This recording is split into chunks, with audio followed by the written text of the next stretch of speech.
اجرا کثیرا۔ سلمان بادشاہوں کے سلسلے چلتے چلتے آخر ایسے وقت میں آ گئے جب انگریزوں نے یہاں ایسٹ انڈیا کمپنی کے نام سے قدم رکھا اور بر صغیر پر قبضہ کر لیا، تو ایسے میں حضرت شیخ الہند مولانا محمود حسن صاحب رحمۃ اللہ علیہ نے آزادی کی ایک تحریک چلائی، اور اس میں مولانا عبید اللہ سندھی اور ان جیسے بہت سارے لوگوں کو شامل کیا اور بعضوں کو اہم کام دیے۔ مولانا عبید اللہ سندھی کو، جو بہت سمجھدار تھے، نئے مسلمان تھے، ہندوؤں کے گھر میں پیدا ہوئے تھے اور پھر اسلام قبول کیا، بچپن لڑکپن، اور تھے پنجاب کے، سندھ میں آ کر پڑھا اور ماشاءاللہ اتنے بڑے آدمی بنے کہ کیا بات ہے۔ تو ان کو بھیجا گیا ترکی، جرمنی اور اس طرح قریب کے ملکوں کے اندر، تاکہ انگریز کے خلاف ایک دم سارے ملکوں کی طرف سے ایسی حرکت، ایسی بات، ایسے جدوجہد شروع ہو کہ جس کے نتیجے میں مسلمان بھی یہاں آزاد ہو جائیں بر صغیر میں۔ جب یہ تحریک جو خاموشی سے چل رہی تھی، یہ کسی ایک خان بہادر صاحب نے انگریزوں کی خوشنودی حاصل کرنے کے لیے اس راز کو انگریزوں کے سپرد کر دیا۔ تو ایک طرف تو انگریزوں نے بھیجا آدمی مولانا شیخ الہند کے پیچھے، تو وہ چلے گئے وہاں حرمین، وہاں سے ان کو گرفتار کر کے مالٹا جزیرے میں قید کر دیا گیا۔ عبید اللہ سندھی صاحب رحمۃ اللہ علیہ کی طرف جو آئے تو یہ روپوش ہو گئے، چونکہ ان کی رہائش تھی یہاں دین پور شریف، سنا ہوگا آپ نے، رحیم یار خان کے پاس۔ ہم رائونڈ کی طرف جوڑ تھا، اجتماع تھا، مجھے یاد نہیں، 4 مہینے والے، سال والے جمع کرتے ہیں، سال میں ایک دفعہ اور سال میں ایک دفعہ اجتماع ہوتا ہے۔ تو ہم اپنے شیخ کے ساتھ جا رہے تھے، تو شام ہو گئی، ہم نے سوچا کیا کریں، تو سوچا یہ دین پور نزدیک ہے تو یہیں رک جاتے ہیں۔ وہاں رکے تو انہوں نے یہ قصہ سنایا جو میں آپ کو سنا رہا ہوں۔ فرمانے لگے کہ جب انگریزوں نے، کیونکہ یہاں تک تو سب کتابوں میں لکھا ہوا ہے نا، جہاں تک میں نے آپ کو سنایا ہے، اب یہ زبانی روایت سنیے۔ کہنے لگے کہ دین پور شریف میں جب انگریز آئے ان کو پکڑنے کے لیے اور یہ روپوش ہو گئے، تو جو اس خانقاہ کے بڑے تھے میاں صاحب، میاں غلام محمد صاحب رحمۃ اللہ علیہ، پیر صاحب، ان کو پکڑ کے لے گئے۔ اچھا، یہ ظالموں کا ہتھ کنڈا ہوتا ہے، جس کو پکڑنا ہے وہ نہ ملے تو اس کے باپ کو، ماں کو، بھائی کو، بہن کو، یہ ہمارے سامنے آج یہ کوئی نئی بات نہیں بتا۔ جب ان کو پکڑ کر لے گئے تو کچھ عرصے کے بعد خانقاہ میں جو لوگ تھے، جو مریدین، متوسلین، وہ بڑے پریشان ہوئے۔ تو انگریز نے ایک تجویز رکھی سامنے۔ تجویز کیا سمجھو، ایک معاہدہ رکھنا ایسا کہ دیکھو ایسا کرو کہ اگر مولانا عبید اللہ سندھی کی بچی جو یہاں آپ کے پاس ہے وہ آپ ہمیں دے دو تو ہم میاں جی کو چھوڑ دیں گے، پیر صاحب کو، آپ کے پیر صاحب کو چھوڑ دیں گے۔ مریدین بیچارے محبت میں تھے اور کوئی بات کا فیصلہ خود سے تو کر بھی نہیں سکتے تھے۔ یہ میاں صاحب کی اہلیہ محترمہ پیرانی صاحبہ کے پاس گئے اور جو پردے میں بات ہوتی ہے وہ تجویز رکھی ان کے سامنے کہ اس طرح انگریزوں نے کھلوایا ہے کہ عبید اللہ سندھی رحمۃ اللہ علیہ ان کی بچی ہمارے حوالے کر دو اور پیر صاحب ہم تمہارے حوالے کر دیں گے۔ تو پیرانی صاحبہ نے جواب دیا،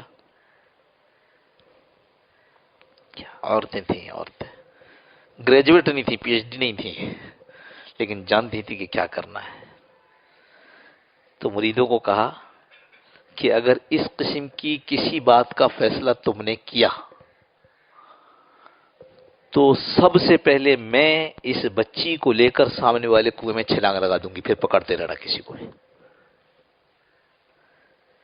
مسلمان عورت کا جو تعلیمی سلسلہ ہونا چاہیے وہ بنیادی طور پر اس کا مذہبی ذہن بننا ہے۔ جس بیج کو وہ اپنے کوکھ میں رکھ کر تیار کرتی ہے، اس کی سوچ کا اس پر اثر پڑتا ہے۔ یعنی ہم تو مولوی تو کہتے ہی ہیں، جا کے سائنس والوں سے پوچھو وہ کیا کہتے ہیں یہ بات۔ اس حمل کے زمانے میں جو عورت سوچتی ہے اس کا اثر اس بچی پر پڑتا ہے، اولاد پر پڑتا ہے۔ رسول کریم صلی اللہ علیہ وسلم گندگی کے سبزے سے بچو۔ صحابہ نے پوچھا گندگی کا سبزہ کیا ہوتا ہے؟ گندگی کا سبزہ کیا ہوتا ہے؟ فرمایا وہ عورت کہ تمہیں خوبصورت بھی لگتی ہے، مال والی بھی ہے، یعنی وہ صفات جن کی تم شادی کرنا چاہتے ہو اس سے، جبکہ ہے وہ خراب خاندان کی، اس کے خون کے اندر خرابی ہے، اس سے تم شادی کرنا چاہتے ہو۔ ہماری ضرورت دنیا کی اور آخرت کی وہ یہ ہے کہ ہمارا اللہ سے تعلق مضبوط ہو جائے۔ کبھی آپ کسی کے گھر جائیں، کھٹکھٹائیں تو آ کر کیا کہے گا؟ جی بھائی کیا بات ہے؟ اور کسی دوست کے گھر جائیں تو کیا کہے گا؟ ہاں ہاں ماشاءاللہ خیریت ہے، کیسے آئے؟ اور کسی بہت قریبی جاننے والے کے پاس جان کرنے بس یہاں سے گزرتا میں نے سوچا تمہیں سلام کر لوں، اب میں جاتا ہوں کہ نہیں بھائی آؤ اندر آؤ۔ جس کے پاس جانا ہے مر کے اس سے کوئی تعلق ہی نہیں ہے، اس سے کوئی جان پہچان ہی نہیں ہے، اور چاہتے ہیں کہ وہاں اکرام ہو، ہمارا عزت ہو، ہمارا استقبال ہو۔ تو میں نے آپ کو دنیا کی مثال دی نا، بھونڈی سی مثال، لیکن اس لیے دی کہ سمجھ میں آ جاتی ہے فوراً۔ جس کے پاس جانا ہے، یہ علماء نے تفسیر میں لکھا ہے، وَمَا خَلَقْتُ الْجِنَّ وَالْإِنسَ إِلَّا لِيَعْبُدُونَ۔ اللہ فرما رہے ہیں کہ تمہارا پیدا کرنے کا مقصد ہمارا یہ ہے کہ تم ہماری عبادت کر کے آنا، ہمارے بندے بن کر کے آنا۔ اور علماء نے تفسیر میں لکھا ہے کہ یہاں لیعبدون سے مراد لیعرفون ہے، یہ بندے بن کر آنا، یہاں مراد یہ ہے کہ اللہ یہ کہتے ہیں، یہ مفسرین لکھ رہے ہیں، ہم نہیں لکھ رہے ہیں، اکابر علماء لکھ چکے ہیں اس کو، آج کی بھی نہیں تفسیر، بہت پرانی تفسیروں میں لکھا ہے کہ اللہ یہ فرما رہے ہیں کہ آنا لیعرفون، ہم نے اس لیے تم کو یہاں دنیا بھیجا ہے تاکہ تم ہماری معرفت، ہماری پہچان پیدا کرو۔ جان پہچان اللہ کو پہچاننا، اللہ سے تعلق قائم کرنا، یہ تو اصل زندگی کا مقصد ہے۔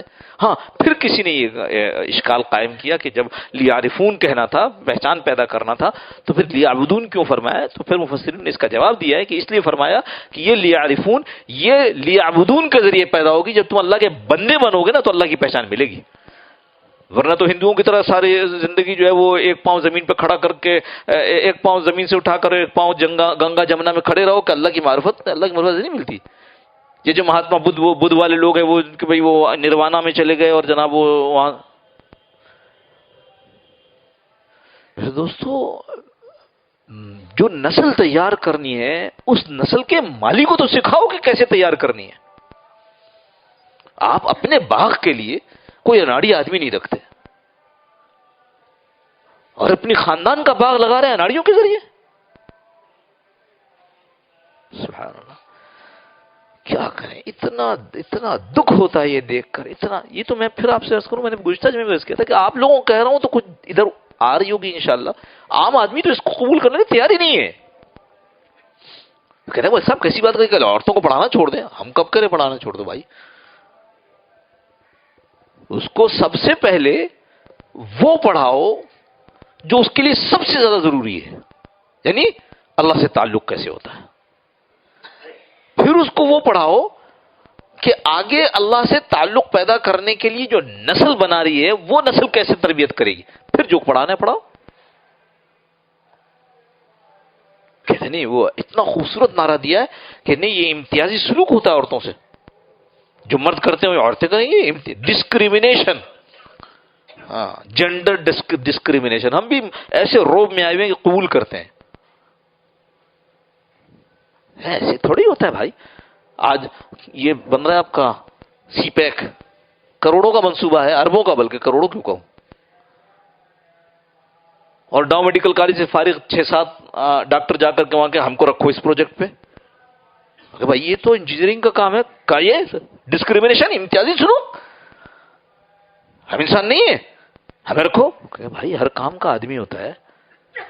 ہسپتال بنائیں گے تو تمہیں رکھیں گے، تمہیں اس لیے تیار کیا ہے.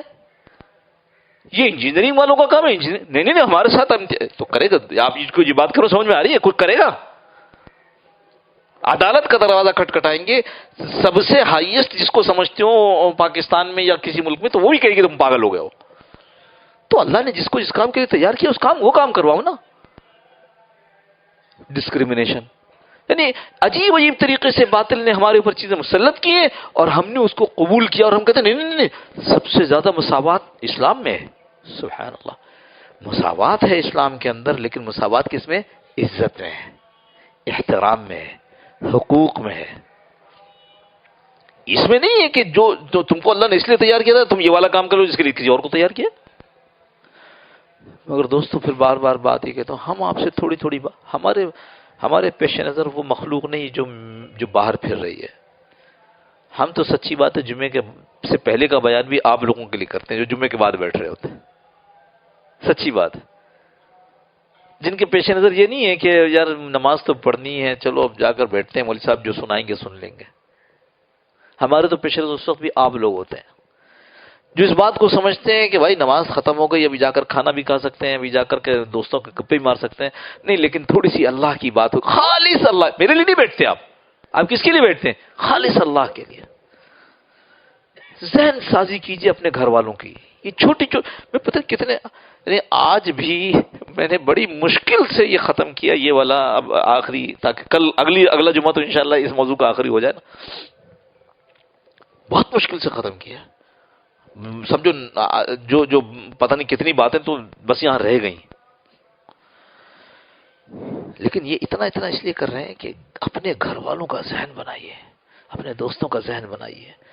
آپ کا ماحول گرد کا اچھا ہو گیا، آپ کے مزے آ جائیں گے. آپ کے ارد گرد کا ماحول اچھا نہیں ہوا، بہت پریشان رہیں گے. تھوڑی تھوڑی باتیں بتا رہا ہوں، اپنے دوستوں میں، اپنے دفتروں. بحث نہیں. سامنے والا بحث کرنے لگے، وَإِذَا خَاطَبَهُمُ الْجَاهِلُونَ قَالُوا سَلَامًا. جب جوہلا آپ سے بحث مباحثے میں لگے کہو السلام علیکم. بحث نہیں ہے. نہ ہماری اتنی نالج ہے کہ ہم ان سے بحث کریں. وہ دو بات بولیں گے آپ پریشان ہو جائیں گے کہ مولوی صاحب نے تو یہ بتا رہی، یہ بتا رہے. کنفیوژن نہیں، بحث نہیں. اپنے گھر والوں کو، اپنے دوست احباب کو، اپنے بچوں کو. اور آسان یہ ہوتا ہے، جو میں عرض کرتا ہوں ہمیشہ، آسان یہ ہوتا ہے کہ بجائے ان پر تقریر کرنے کے ان کو کسی صورت سے ماحول میں لے آؤ. اب تو ہر جگہ تقریباً ماحول موجود ہے. تبلیغ والوں کے ہاں وہ ہر ہفتے میں ایک دفعہ، جہاں جیسے مردوں کی تعلیم روزانہ ہوتی ہے، مردوں کا ہفتے میں ایک دفعہ بیان ہوتا ہے، ایسی مستورات کی ایک تعلیم ہوتی ہے. وہاں مستورات کو بھیجو، دیکھو کتنا فائدہ ہوتا ہے. ایسے ہی علماء کے پاس، علماء کی مجلس درس قرآن اگر ایسا ہو رہا ہے جس میں مستورات ہیں تو انہیں چلے جاؤ. اولیاء اللہ مشائخ یہاں جہاں مردوں کے لیے بیانات ہوتے ہیں عورتوں کے لیے. تو ہمارے کہنے سے تو فرق نہیں پڑے گا، لیکن جب ماحول میں جائیں گے تو خود بخود ذہن سازی ہوگی، جیسے آج ہماری آپ کی ہوئی ہے. اللہ پاک مجھے بھی عمل کی توفیق نصیب فرما دے. اللہم صلی علی سیدنا مولانا محمد النبی الامی وعلی آلہ وسلم تسلیما کثیرا کثیرا. اللهم ربنا ظلمنا انفسنا وان لم تغفر لنا وترحمنا لنكونن من الخاسرين. اللهم ربنا لا تزغ قلوبنا بعد إذ هديتنا وهب لنا من لدنك رحمة إنك أنت الوهاب. اللهم ربنا آتنا في الدنيا حسنة وفي الآخرة حسنة وقنا عذاب النار. اللهم إنا نسألك حبك وحب من يحبك وحب عمل يقربنا إلى حبك. اللهم اجعل حبك أحب إلينا من أنفسنا وأهلنا من الماء البارد. اللهم أرنا الحق حقا وارزقنا اتباعه وأرنا الباطل باطلا وارزقنا اجتنابه. اللهم ربنا تقبل منا إنك أنت السميع العليم وتب علينا يا مولانا إنك أنت التواب الرحيم. وصلى الله تعالى على خير خلقه محمد وعلى آله وصحبه أجمعين برحمتك يا أرحم الراحمين. جزاكم الله خير. السلام عليكم ورحمة الله.